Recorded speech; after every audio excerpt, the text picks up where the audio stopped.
পৃথিবীর মানুষ যে যতই শক্তিশালী হোক, সম্পদশালী হোক, বাদশাহী পাক, নেতা হোক, কিন্তু আল্লাহর কাছে আল্লাহ মানুষকে দুর্বল করেছেন। ইন্নাল ইনসানা খুলিকা হালুয়া, আমি মানুষকে অসহায় আর দুর্বল সৃষ্টি করেছি। মানুষ সবল নয়।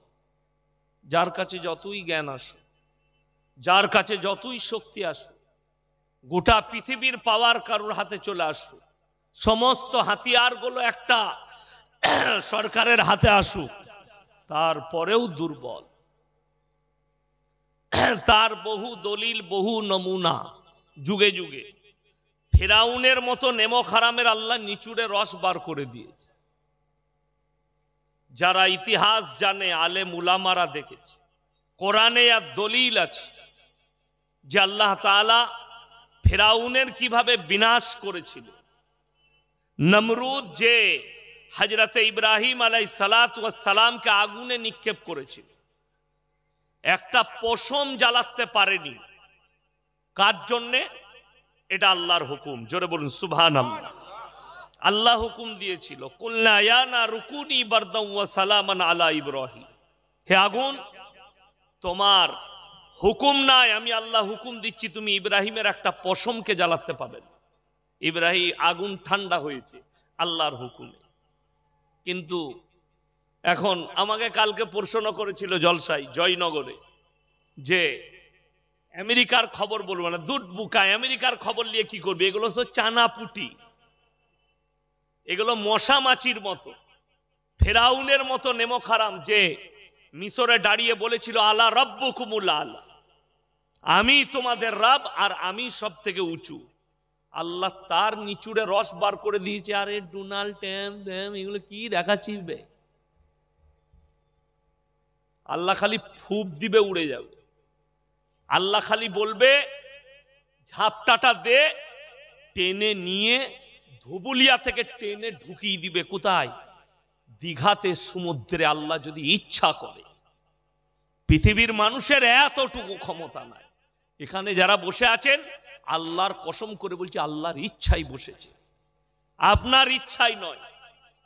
আপনি রাত্রে খানা খেয়েছেন, আল্লাহর ইচ্ছাই খেয়েছেন, আপনার ইচ্ছাই নয়। এইটার উপরে বিশ্বাস রাখার নাম হচ্ছে ঈমান, যে আমি আমার ইচ্ছাই খানা খাই। যদি কেউ বলেন আমার ইচ্ছাই খানা খেয়েছি, তাহলে মানুষের মৃত্যু কি করে হয়? খেতে খেতে মরে যায়। খাবার পাতে থাকে, হার্ট অ্যাটাক করে মারা যায়। যায় না? যায় না? তাহলে তোমার ইচ্ছাই কাজ হয় না, আমার আল্লাহর ইচ্ছাই কাজ হয়। তোমার ইচ্ছাতে কিচ্ছু হবে না। আপনারা কি মনে করছেন আমি জলসা শুরু করে দিয়েছি? করি না। আমার জলসা ওই সিদ্দিকুল্লাহর মতো হবে না। আমার জলসা ইঞ্জেকশনের মতো ফুটবে। আমি এখনো শুরু করি নাই। কত কি বলে গেল সিদ্দিকুল্লাহ ভাই। ও আমার থেকে অনেক বয়সে বড়, আর আমাদের মাদ্রাসার ছাত্র, আব্বার মাদ্রাসায় পড়েছে। আমি তখন স্কুলের স্টুডেন্ট, তখন পড়তো আমাদের মাদ্রাসায়। তো ও কি বলেছে আমি শুনি নাই, ঘুমাচ্ছিলাম, রাত জাগা আছে বলে। তবে আমি কি বলছি শুনে যান। কোরআন সত্য কিতাব না মিথ্যা? এই পেছনের লোকরা কি আপনারা অমুসলিম ভাই বসে আছেন? হ্যাঁ, হিন্দু ভাইরাও বসেছে এসে এখানে আছে ভেতরে? আচ্ছা, মাশাআল্লাহ। ওই জন্য আওয়াজটা কম। কি খাওয়াচ্ছেন আপনারা? বিরিয়ানি? আল্লাহ, ওই জন্য আওয়াজটা কম, তাই না? কোরআনকে সবাই বিশ্বাস করেন তো? জোরে হাত তুলে বলুন না ইনশাআল্লাহ। কোরআনকে বিশ্বাস করেন। আচ্ছা, এরপর ইমানদারির সঙ্গে বলুন, কোন ব্যক্তি যদি কোরআন বিরোধী কাজ করে, সে আল্লাহর দুশমন না দুশমন নয়? দুশমন। আচ্ছা, এরপরে বলুন তো, সুদ খাওয়া হারাম না হালাল? বলছেন তো। তাইলে মনে হয় এই ধুবুলিয়া এলাকায় একটাও সুদখোর নাই। আছে না নাই? কোরআনে স্পষ্ট আছে, ওয়াহাল্লাল্লাহুল বাইয়া ওয়া হাররামার রিবা। সুদকে হারাম করেছি, ব্যবসাকে হালাল করেছি। তাইলে তো মুসলমান সুদ খাওয়া সুদখোর হতে পারে না। কথাটা বুঝতে পেরেছেন না? পারেনি। আর যদি হয়ে থাকে, এ আল্লাহর সঙ্গে যুদ্ধ ঘোষণা করলো। আল্লাহর রসুল বলেছেন 1 টাকা যদি কেউ সুদ খায়, সব থেকে নিম্ন স্তরের পাপ হচ্ছে নিজের মায়ের সঙ্গে 36 বার জিনা করার সমান পাপ হবে। নাউজুবিল্লাহ বলে। এরপরে কি কোনো মুসলমান সুদ খেতে পারে না। কিন্তু যদি কেউ খায়, আপনারা এটা মনে ভাববেন না আমার কিন্তু চাকরি যাবার ভয় নাই। ভয় আছে? গাড়ি রেডি আছে, কমিটির লোক এসে বলবে হুজুর এত কড়া বক্তব্য দিবেন না, গাড়ি লাগাবো, চেপে পালিয়ে যাবো, পয়সা ফেক তামাশা দেখ, আবার যেখানে হাইব এই রকমই বলবো, তুলিতে পারলে লিবি, না হলে ঘরে গিয়ে শুবি। কথাটা বুঝতে পারেননি? সুদ হারাম। পৃথিবীর আল্লাহর কসম খেয়ে বলছি, পৃথিবীর কোনো মৌলবি মুফতি হালাল করতে পারবে না। তুমি আমার কলার ধরতে পারো, ইমামকে গিয়ে রাতের বেলায় ধমকি দিতে পারো যে হুজুর জুম্মায় সুদের বয়ান করবেন না, কিন্তু আল্লাহর কসম করে বলছি সুদ হারাম হালাল হয়ে যাবে? আমাদের মতো মৌলবীকে মারলে সুদ হালাল হবে না, হারাম থেকে যাবে। রসুলের হাদিস তুমি কাটতে পারবে না, কোরআনের আয়াত তুমি কাটতে পারবে না। অর্থাৎ আপনি কাকে গালি দেন, কার বিরুদ্ধে বলেন, আজকে তো আমি আপনি ইসলামটাই বুঝাতে পারিনি। তা না হলে কোরআন পড়লে নেকি আছে না নাই? জোরে বলুন। একটা হুরুফে 10টা করে নেকি হাদিসে আছে, জোরে বলুন সুবহানাল্লাহ। আমার মনে হয় এইখানে যদি 10,000 লোক থাকে ছেলে মেয়ে, তা আমার মনে হয় পুরুষদের মধ্যে 100টার মধ্যে 80 জন কোরআন জানে না। ঠিক বললাম না ভুল বললাম? তাইলে কোরআন আপনি বলছেন পড়লে নেকি আছে, অথচ আপনি কোরআন পড়েন না। তাহলে তোমার থেকে বড় নেমো খারাম কেউ আছে? 5 ওয়াক্তের নামাজ পড়া কি ফরজ না ফরজ নয়? তাড়াতাড়ি বলুন। ফরজ। আমি বলে যাচ্ছি গোটা ধুবুলিয়া এলাকায় 100টার মধ্যে 80টা লোক বেনামাজি আছে। ঠিক বললাম না ভুল বললাম? নামাজ পড়ে না। তাহলে আল্লাহ রসুল বললেন যার নামাজ নাই তার মধ্যে ইসলাম নেই। আপনি নিজেকে মুমিন বলে দাবি করছেন কিসের জন্যে? মুসলমান ঘরে জন্ম নিয়েছেন, গরুর মাংস খান মানে আপনি মুসলমান। কে বলল আপনাকে? মুসলমান ঘরে জন্ম নিয়ে কাফের হয়ে যায়, মুসলমান ঘরে জন্ম নিয়ে নাস্তিক, মুসলমান ঘরে জন্ম নিয়ে বেঈমান, মুসলমান ঘরে জন্ম নিয়ে রসুলের দুশ্মন। এই ভারতে যতগুলো ইসলামের দুশ্মন আছে বেশিরভাগ মুসলমান ঘরে জন্ম নিয়েছে।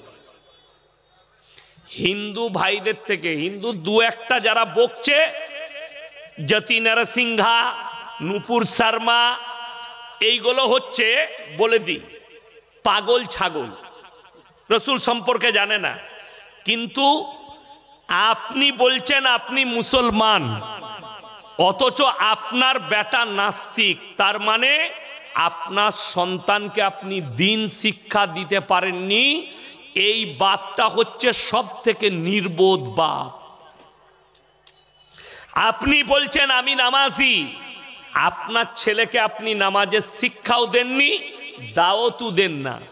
আপনি নামাজ পড়ে করবেন কি? কিয়ামতের দিনে কেলানি 100% খাবেন, রেহাই নাই। নামাজ পড়ে কি করবে? আপনার সন্তান নামাজ পড়ে না, বিবি নামাজ পড়ে না, মেয়ে নামাজ পড়ে না, আপনি অপরকে গালি দিচ্ছেন। আমাদের স্টেজে দেখবেন কিছু বক্তা হাজির হয়, লেখে রেখেছে কাগজে চতুর্বেদী বক্তা, পঞ্চম বেদী বক্তা, আর ও ভালো করে কোরআনের তফসির করতে পারবে না। জিন্দেগিতে পুরো কোরআনের তফসিরটা পড়েছে নাকি এটাও সন্দেহ আছে, আর লিখেছে পঞ্চম বেদী বক্তা। দিয়ে স্টেজে কার সমালোচনা হচ্ছে? অন্য ধর্মের দেবদেবীদের সমালোচনা করছে, অন্য ধর্মের সমালোচনা করছে। অথচ কোরআনে স্পষ্ট আছে ওয়ালা তাসুবুল্লাযীনা ইয়াদউনা মিন দুনিল্লাহি ফায়াসুবুল্লাহা আদওয়াম বিগাইরি ইলম। যারা আল্লাহ ব্যতীত দেবদেবীর উপাসনা করে তোমরা তাদের ধর্মকে গালি দিও না, তাদের ধর্মকে তোমরা তাদের দেবদেবীকে গালি দিও না, অজ্ঞাত অবস্থায় তোমার আল্লাহকে গালি দিও। নুপুর শর্মা নবীজিকে যে লফজটা বলেছিল শুধু নূপুর শর্মা একা দায়ী? কে বলছেন? খালি আন্দোলন ঝান্ডা নিয়ে করে দিলে ওই মুসলমান ছেলেটাও দায়ী, তার সঙ্গে যে ডিবেটে বসেছিল তার জ্ঞানই নেই রসুল সম্পর্কে, আল্লাহ সম্পর্কে, তাদের ধর্ম সম্পর্কে। আমাকে মেদিনীপুরে এক জায়গায় প্রশ্ন দিয়েছে মুসলিমদের যুবক, হুজুর শিবলিঙ্গ নিয়ে বলবে। এমন যে ধর্ম সম্পর্কে আমার জ্ঞান নেই, আমি যেটা নিয়ে পড়িনি সেইটা আমি কি করে আলোচনা করব? আর করতে গেলেই গোলমাল। এমন শিবলিঙ্গর ব্যাপারে আমি জানি না, তোর লিঙ্গর ব্যাপারে আমি আলোচনা করতে পারবো। কিভাবে কাটবি, কিভাবে পানি লিবি, কিভাবে ইস্তেঞ্জা করবি, এটা বলতে পারবো, কিন্তু আমি শিবলিঙ্গর ব্যাপারে জানি না। আমি যেহেতু পড়াশোনাই করি নাই।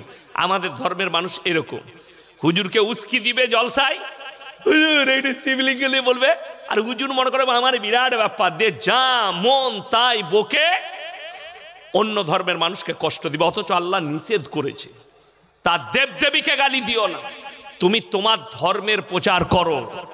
আপনি অবাক হবেন, মদ খাওয়া হারাম না হালাল? হারাম। স্পর্শ করা হারাম, অথচ আপনাকে দেখিয়ে দেবো মুসলমান মদ খায় না, খায় না? আরে খাওয়া তো দূরের কথা, এ হারামখোররা মদ বিক্রি পর্যন্ত করছে। আমি আপনাকে দেখিয়ে দেবো। যদি বলেন কি, হ্যাঁ আপনি ধুবুলিয়ায় চাপেন, দেবগ্রামের দিকে যাবেন, কতগুলো মুসলমান হারামখোর তাড়ি বিক্রি করছে, দেখেন খেজুরের রস। ঠিক বললাম না ভুল বললাম? তাড়ি বিক্রি করছে, ওটা মদ নয় তা কি? ওটাও তো মদ বিক্রি করছে, নিচে করে লোককে বলছে রস বিক্রি করছি। শুধু তাই নয়, আপনার জানা নেই একটা অমুসলিম ভাই, যারা শিক্ষিত ব্যক্তি, যাদের কাছে জ্ঞান আছে, তারা আপনার ধর্মকে কতটা রেসপেক্ট করে আপনি অনুভব করতে পারবেন। আপনাকে সেটার জন্যে সেই জায়গায় পৌঁছাতে হবে। এই রোডটার নাম হচ্ছে 34 নম্বর জাতীয় সড়ক। এই জাতীয় সড়কটা বকখালি ডালখোলা রোড। আপনি চাপেন, বহরমপুরের দিকে যান, বহরমপুর বাইপাস পার করবেন, পলসন্ডা মোড়, পলসন্ডা মোড় পার করি বাঁ হাতে একটা ধাবা আছে, পাপ্পুদা ধাবা। পাঞ্জাবিদের দু ভাই মুখে দাড়ি আছে, মাথায় পাগড়ি, তার হোটেলে 3টে বোর্ড লাগিয়েছে। 3টে বোর্ডই মুসলমানের ইমান বাঁচানো বোর্ড। নাম্বার 1, মদ পান করা নিষিদ্ধ, এই বোর্ড দিয়ে আছে। নাম্বার 2, মদ বিক্রি নিষিদ্ধ। নাম্বার 3, নো স্মোকিং, ধূমপান নিষিদ্ধ। 3টেই মুসলমানদের ইমান বাঁচানো। আর আমাদের দেশে কিছু মুসল্লি আছে, সকালবেলায় বিড়ি না খেলে তাদের হাগাই হয় না। ঠিক বললাম না? এই হাদিস শিখেছে কোনটা? রসুল বলেছে কাঁচা পেঁয়াজ খেয়ে মসজিদে যেও না। বলে কাঁচা পেঁয়াজ খেয়ে মসজিদে যেতে না? বলে কেন? বলে আল্লাহ নবী বলেছে। ওই হাদিসটাই আমল করছে। বলে কেন? বলে মুখে দুর্গন্ধ হয়ে পাশের মুসল্লি কষ্ট পাবে। রসুলের হাদিস আছে, তোমরা মুমিন হতে পারবে না ততক্ষণ যতক্ষণ পর্যন্ত তোমার কাছ থেকে তোমার প্রতিবেশী সুরক্ষিত নয়। তোমার পাশের লোককে সুরক্ষা পেতে হবে।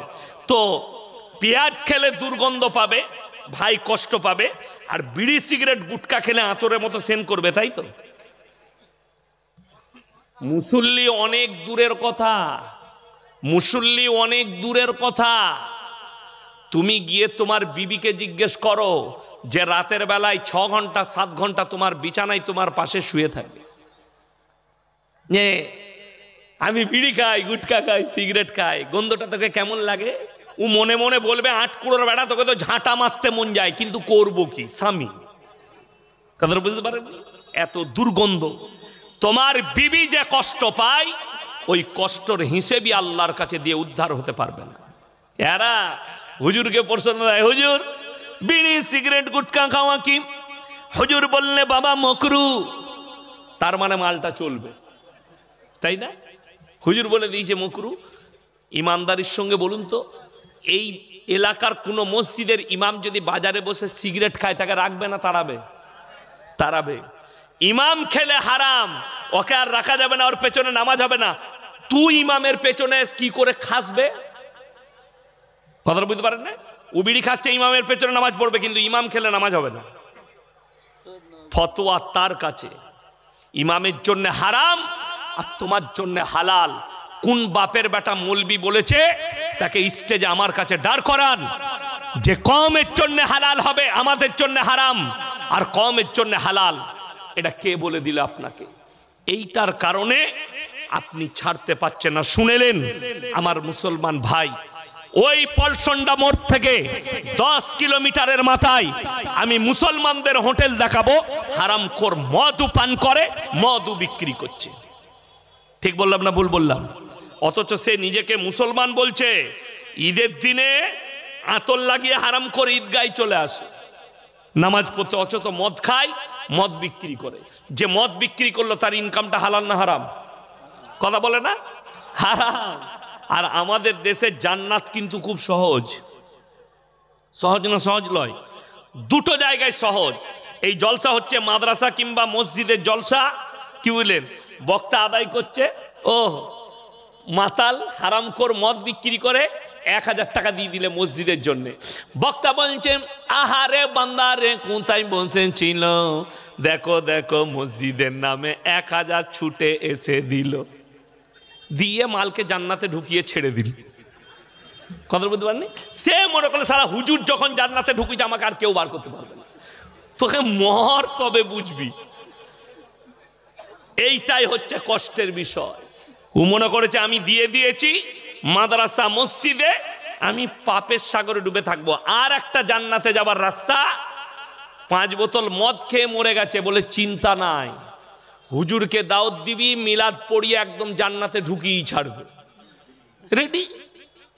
কি বুঝলেন? বড় কষ্ট লাগে।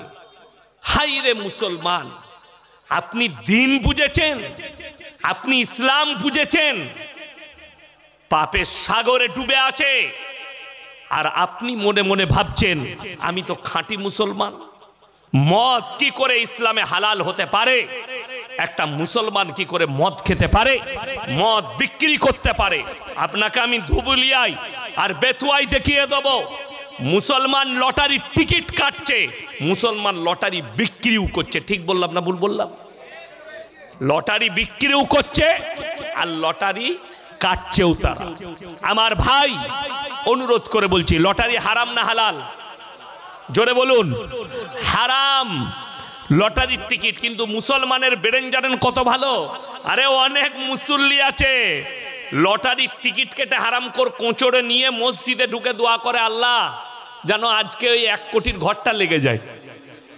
হ্যাঁ, বাংলাদেশের একটা নামাজি চাচা দোয়া করছে, নামাজি চাচা, আল্লাহ গো 1 ঘর কেটেছি, আল্লাহ যেন 1 কোটি লেগে যায়, আর জীবনে তোমার ঘর থেকে বেরোবো না। এটা কত সুন্দর দোয়া। এই দোয়াটা হারাম দোয়া না হালাল দোয়া? হারাম দোয়া। আল্লাহ এর উপরে গজব নাজিল করবে, যেহেতু হারাম মালের জন্য আল্লাহর কাছে দোয়া করছে। কেউ যদি বলেন লটারি কেন হারাম, সকলে বলুন ভবিষ্যৎ কে জানেন, আল্লাহ না মানুষ? আল্লাহ। তকদিরের মালিক কে? আরো জোরে বলুন। তকদিরের মালিক হচ্ছেন আল্লাহ। আর আপনি বিশ্বাস করছেন একটা কাগজের ওপরে, একটা জ্যোতিষীর ওপরে। এখন মোবাইলে অ্যাড দেখেছেন, ফেসবুক খুললে, কি বুঝলেন, হাফেজ অমুক জ্যোতিষী, মানে অ্যাডের ভর্তি। আর আমাদের দেশের লোক এগুলো বিশ্বাসও করে। হাত দেখছে, ভবিষ্যৎ বলছে। কষ্টটা আমাদের কোথায় জানেন? ইমাম সাহেব ভাই, আপনার বেতন কত? কত? 10.5? 7,000? 7,500? খালারটা নিয়ে না বাদ দিয়ে? খালারটা বাদ দিয়ে। যাই হোক, মাশাআল্লাহ, 7.5। ইমাম সাহেবের বেতন 7.5। আমার আব্বার মাদ্রাসায় 11,000 আমার বেতন। যাই হোক, আমার 11,000 বেতন, ইমাম সাহেব ভাইয়ের 7,500 বেতন। একটা লোক ধুবুলিয়া বাজারে ব্যবসা করে, প্রত্যেক দিন 10,000 টাকা ইনকাম করে। 3 10 কত?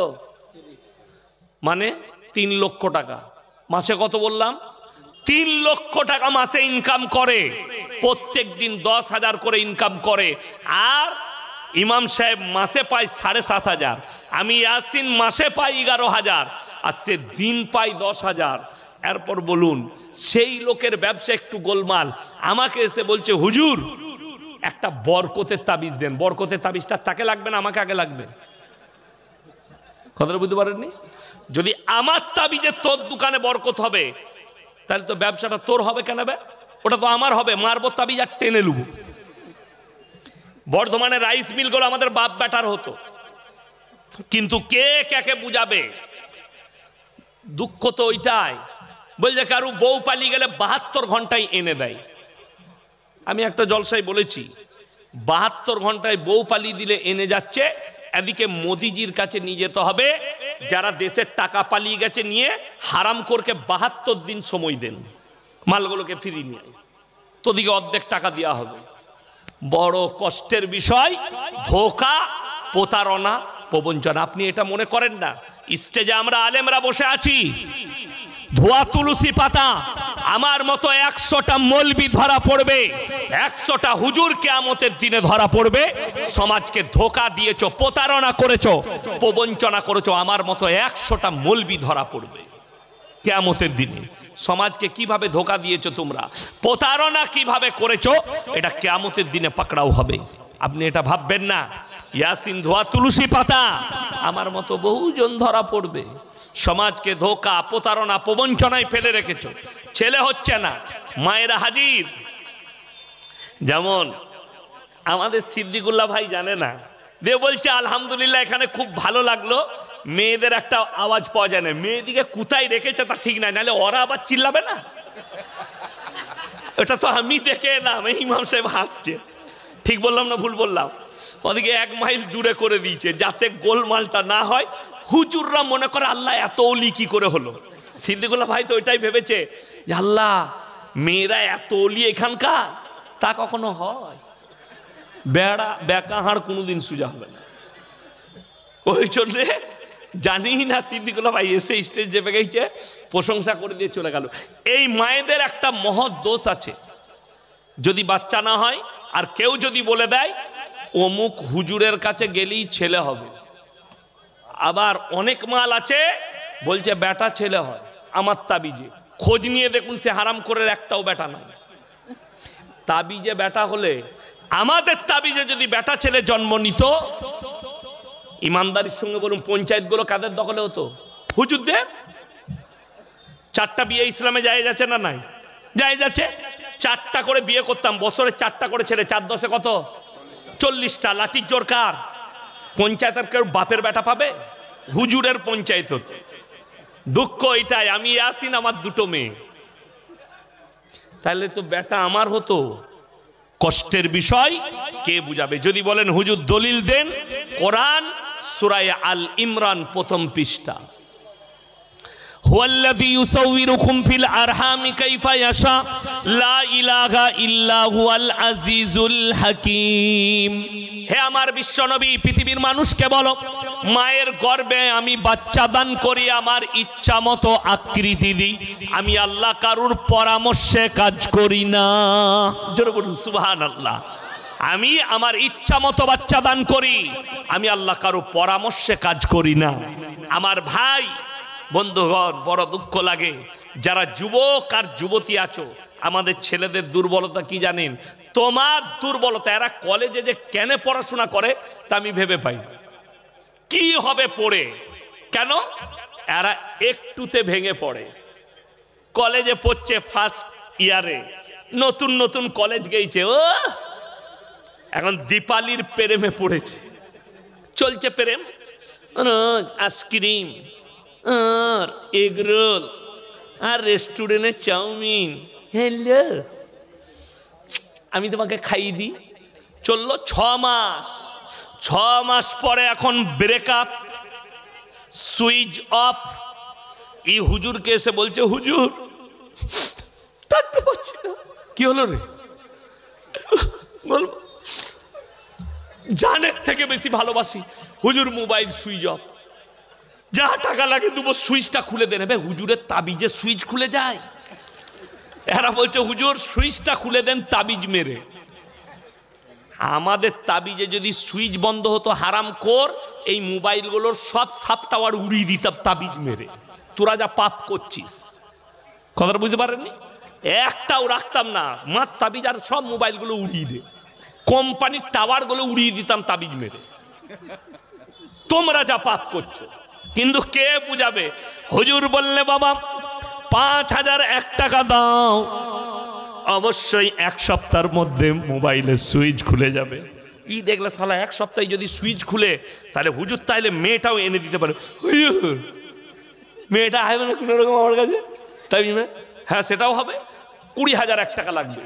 ই হারামখোর মায়ের ছাগল চুরি করে বেচেছে, ছাগল চুরি করেছে, না হলে বাপের সাইকেল, টাকা যা হোক করে জোগাড় করেছে, হুজুরকে দিয়েছে। এখন মেয়ে হুজুর তাবিজ মারবে, মেয়ে ওর কাছে আসবে। আচ্ছা এরকম বোকা লোক কেউ আছে যে আমাদের তাবিজে যদি মেয়ে আসে, এই হুজুর দিকে আমাদিকে দেখছেন, আমরা কখনো গরিব হতাম না? অত বোকা আমরা অত বোকা নয়। যদি আমাদের তাবিজে মেয়ে পাওয়া যেত, আমরা খালি হুজুররা খোঁজ লাগাতাম বাপের একটা বিটি বড় লোক কে আছে, মার তাবিজ আর টেনেলে বড় লোকের জামাই ইমামতি করা লাগবে না। কথাটা বুঝতে পারেননি? বড় কষ্ট লাগে আমাদের হুজুরদের। আমার শ্বশুর ঘর মাটির বাড়ি, আমার শ্বশুর ঘর কিসে বাড়ি? মাটির বাড়ি। তো আল্লাহ তকদিরে লিখেছে হয়েছে।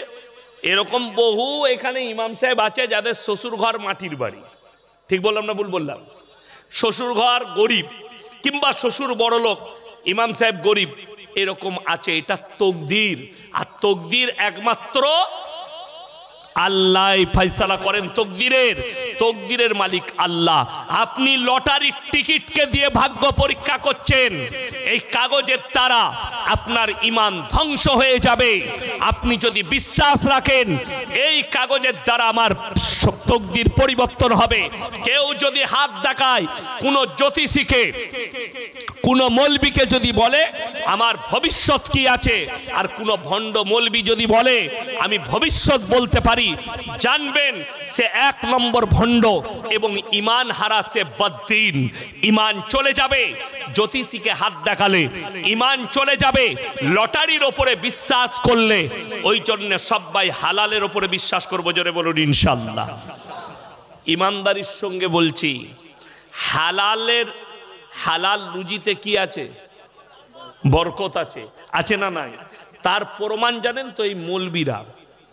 আপনাদিকে এরা কি খাওয়াইছে আমি জানি না, প্যান্ডেলে কি খাওয়াচ্ছে, কিন্তু আমাদের আলাদা জিনিস। ফলের যে নাস্তা দিল আমি আর বলবো না, কেন বলুন তো? কালো আঙ্গুর, আর আমাদের মাস্টার সাহেব আমার এলাকাতেই মাস্টারি করেন। ওখানে আমার একটা বন্ধু আছে রহমত ভাই, এসছে আমার সাথে, তার বাড়িতে থাকেন, এই গ্রামের ছেলে, ভাইপো আপনার, মাশাআল্লাহ। তো উনি বললেন হুজুর বাড়িতে অনেক কিছু রান্না করেছি, শরীর সাথ দিল না, বলে স্টেজ থেকে নেমে তারপরে দেখব। তো কি কি করেছে জানি না, তবে আশা করি দেশি মুরগি না। কি বলেন? আমরা মৌলবীরা চাই না দস্তরখানে চলে আসে। রাসূলের হাদিস শুনেলেন, যারা আল্লাহর রাস্তায় দ্বীনের পথে থাকবে আল্লাহ মৃত্যুকাল পর্যন্ত ইজ্জতের রুজি দান করবেন। জোরে বলুন সুবহানাল্লাহ। টাকাটা মেটার করে না। বেঈমান কাফেররা মেহনত করেছে, তারা তাদের মেহনতে কামিয়াব।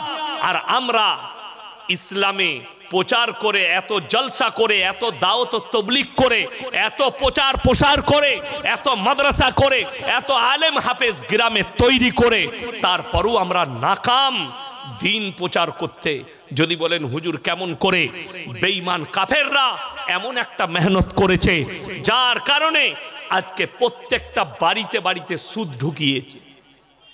তার নাম হচ্ছে বন্ধন লোন আর গ্রুপ লোন। আশা করি আপনাদের এখানে নাই, আছে? আল্লাহ, ও আবার বাদ যায়, ওটা বাদ যাবে না। এখন মেয়েদের একটা সুবিধা, কিন্তু সব মেয়ে কিন্তু চাকরি পায় না। পেয়েছে অনেক মেয়ে চাকরি পায় না, আবার কারো বাতিল হয়েছে। এই 10টা করে মেয়ে গ্রুপ করেছে, তাদের মধ্যে একজন হেড হয়, আর 9টা মেয়ে তাকে ম্যাডাম বলে। আসে মনে করেন বিরাট ব্যাপার, এমনি ম্যাডাম হতে পারে না, সুদ খাবার ম্যাডাম হয়েছে। ভেবে দেখুন, বেঈমান কাফের আপনার বিবিকে রাস্তায় বার করে দিল। আপনার ইমামের বেতন 7,500, ইমানদারির সঙ্গে বলুন, ইমামের বিবি কবে কোপড়ে কাপড় গুঁজে গ্রুপ লোন আর বন্ধন লোন করতে গেছে? এই আলেমরা বসে আছে, যাদেরকে আপনারা উপযুক্ত বেতন দেন না, তারপরও আল্লাহর উপরে ভরসা করেছে। এই 5,000-এ 7,000-এ আল্লাহ এত বরকত দিয়েছে, আপনার 50,000-এ অত বরকত আল্লাহ দেয়নি। তার কারণ হচ্ছে হালাল রুজি, তার কারণ হচ্ছে দিনের উপরে প্রতিষ্ঠিত। রাসূলের হাদিস, যারা 5 ওয়াক্তের নামাজি হবে আল্লাহ মৃত্যুকাল পর্যন্ত তাদেরকে হালাল রুজি, ইজ্জতের রুজি দিবেন। জোরে বলুন সুবহানাল্লাহ। তাদের রুজিতে কোনোদিন কমি আসবে না। অনুভব করি আমরা আলেমরা, মাঝে মাঝে এই আলেমরা ইমামরা অনুভব করে কেন? এই জন্যই আমরা অনুভব করতে পারি, আমরা ভরসা করি আল্লাহর ওপরে। আর তোমার ভরসা হচ্ছে লটারির ওপরে, তোমার ভরসা হচ্ছে হারাম জিনিসের ওপরে, তোমার ভরসা নেই দিনের ওপরে, তোমার ভরসা নেই আল্লাহর রসুলের ওপরে, তোমার ভরসা নাই কোরআনের ওপরে, যে কোরআন পড়লে আমার কাছে বরকত আসবে, নামাজ পড়লে আমার কাছে বরকত আসবে। অনেকজন মনে মনে করবে যে এই হুজুরটা খেপা। কেন? আম্বানি তো বেনামাজি।